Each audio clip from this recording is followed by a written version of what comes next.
So அடுத்ததாக நம்ம கூட இருக்கிறது யார் அப்படின்னு பார்த்தீங்கன்னா சூப்பர் பாய்ஸ் அப்படின்னு சொல்லக்கூடிய ஐயா தான்.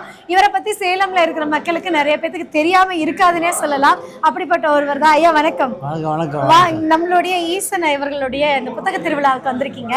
முதல்ல நீங்களும் ஒரு தொழில் அதிபர், நிறைய நிறுவனங்களை நடத்திட்டு இருக்கீங்க, நிறைய ஃபர்னிச்சர் வச்சிருக்கீங்க. அப்படிங்கும் போது இவருமே ஒரு ஃபர்னிச்சர் வச்சிருக்காரு. அவருடைய தொழில்ல அவரு உங்களுடைய காலம் கடந்து அவர் இப்ப ஆரம்பிச்சிருக்காரு இல்லையா?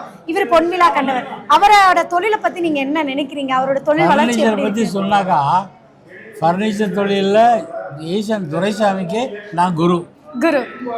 காரணம், நான் ஃபர்னிச்சர் ஆரம்பித்து ரொம்ப காலத்துக்கு முன்னே டெல்லி, பாம்பே, நீல்கமல் சேர் கம்பெனிலேருந்து, பெங்களூர்லேருந்து எல்லா இந்தியாவில் இருக்க ஃபர்னிச்சர்லாம் கொண்டாந்து ஒரே இடத்துல வச்சு விற்றவன். சூப்பர் ஃபர்னிச்சர்லாம் தமிழ்நாட்டில் தெரியாத யாரும் இருக்க மாட்டான். அவ்வளோ பெரிய தொழில் செஞ்சவன். என்கிட்டருந்து வந்த பிரான்ச்சஸ் தான் இதெல்லாம். ஸோ துரைசாமி ஃபர்னிச்சர் கடை செஞ்சது. அவருக்கும் எனக்கும் சும்மா 2 வயசு தான். எனக்கு இன்னைக்கு 85 ஸ்டார்ட் எனக்கு வயசு. அதில் நடக்க தான் கொஞ்சம் முடியல வழியா. அது காரணம் மனசில் உறுதி. இதை செய்யணும், நாளைக்கு வேலையை இன்றைக்கி செய்யணும், இன்றைக்கி வேலை நாளைக்கு செய்யக்கூடாது. துரைசாமி அப்படி தான். அதனுடைய எதிரொலி தான் இப்போ எழுதிக்கிட்டு இருக்குது. எழுத்து பார்த்தா அடிக்கடி போர்டு மாறிக்கிட்டே இருக்கும். பெரிய பேர் வாங்கினா குட்டி பேரும் பெரியப்பாரு, பழைய பேரையை கொடுத்துட்டு புது பேர் எடுத்துக்க பாரு. பயங்கர சுறுசுறுப்பு. அதுக்கெல்லாம் ஒரு டைமை ஸ்பேர் பண்ணி செய்கிறதுக்கு மனசு வேணுங்க. ஏன்னா ஏற்காடுல எல்லாம் 75 ரூபாய்க்கு வாடகை விட்டேன். இன்றைக்கி 5000 ரூபா வாடகை. அந்த அளவுக்கு ஏற்காடு இன்றைக்கி வளர்ச்சி. ஏற்காடு வளருதுன்னு சொன்னால் நான் தான். ஏற்காடில் எங்கேயுமே பேர் கிடையாது. ஒரு கேட்டால் முண்டகம்பாடிம்மா, இன்னொன்று கேட்டால் கிராண்ட் பேலஸ் ரோடும்மா, இன்னொன்று கேட்டால் சர்ச் ரோடும்பாங்க. எல்லாத்துக்கும் பேர் வச்சேன். சொந்த செலவில் பேர் பலகை போட்டு, ஒன்றுக்கு அண்ணா சாலை, இன்னொன்றுக்கு காமராஜர் சாலை, இன்னொன்றுக்கு டெப்பரி ரோடுன்னு இருந்துச்சு. அந்த டெப்பரி ரோடில் 2 சர்ச் இருக்குது. சர்ச்சு பேரை வச்சேன். ஃபாதர்லாம் கூப்பிட்டு பாராட்டினாங்க.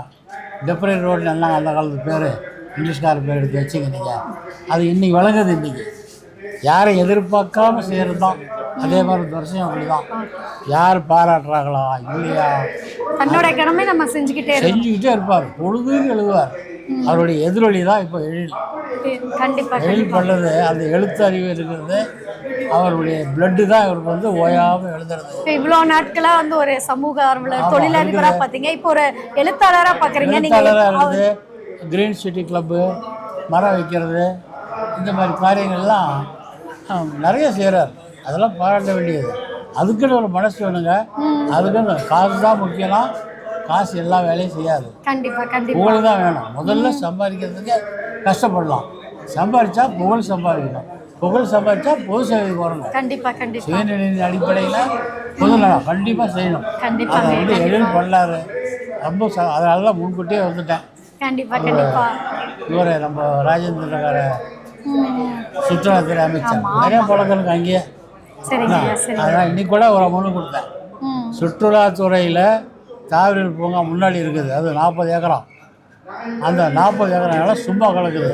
வீரப்பள்ளியார் காலத்தில் ஓப்பன் பண்ணது. அண்ணா பூங்கா ரவுண்ட் அடித்தா 10 நிமிஷம் தான். தாவரவியல் பூங்காவை ஃப்ளவர் ஷோவாக மாற்றலாம். அரை நாள் இல்லை, ஒரு நாள் கழிக்கலாம். 40 ஏக்கரம் ஊட்டி பொட்டானிக்கல் கார்டன் மாதிரி பேர் எடுக்கும். அந்த காரியத்தை நீங்கள் செய்யுங்கன்னு சொல்லி மனு கொடுத்தீங்க. ஏதாவது நம்ம செய்யலாம். இப்போ இவருடைய புத்தகத்தை வெளியிட்டிருக்காரு இல்லையா, அவருக்கு என்ன வாழ்த்துக்கள் சொல்லணும்? நீங்கள் வாழ்த்து தான் சொல்லலாம். தேனியை போல் சுறுசுறுப்பாங்க. நான் அதை ஒத்துக்க மாட்டேன். சிட்டுக்குருவி போல் சுறுசுறுப்பு. சிட்டுக்குருவி மாதிரி சொல்லிட்டேன். மேடையில் சொன்னேன். சிட்டுக்குருவி பார்த்தீங்களா, ஒரு வினாடி கூட தலையை ஒரு பக்கம் வைக்காது. சுறுசுறுப்பாக இருக்கும். தேடி பறந்து போகும். அதனால் மற்றவங்களுக்கு தொந்தரவு. சிட்டுக்குருவியாக இருக்கா தொந்தரவு இருக்குதா? தொல்லைகள் இல்லாத ஒரு சிட்டுக்குருவி போல் சுறுசுறுப்பாக இருந்து வாழ்க்கணும். நான் ஏற்காடை பற்றி எழுத சொல்லியிருக்கிறேன். ஏற்காடில் 68 கிராமம் இருக்குது. 3 நீர்வீழ்ச்சிகள் இருக்குது. யாருக்கும் தெரியாது. ஏற்காடை பற்றி எழுதுனா என்ன சொல்லிட்டேன்.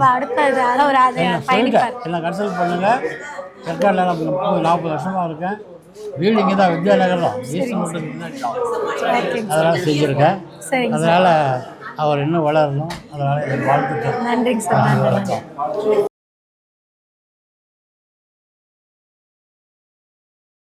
இதுவரைக்கும் இந்த சேனலை சப்ஸ்கிரைப் பண்ணாதவங்க வீடியோ கீழே இருக்கிற சப்ஸ்கிரைப் பட்டனை ஒரு தடவை அழுத்தி சப்ஸ்கிரைப் பண்ணுங்கள். அப்படியே பக்கத்தில் இருக்கிற பெல் ஐக்கானையும் ப்ரெஸ் பண்ணுங்கள்.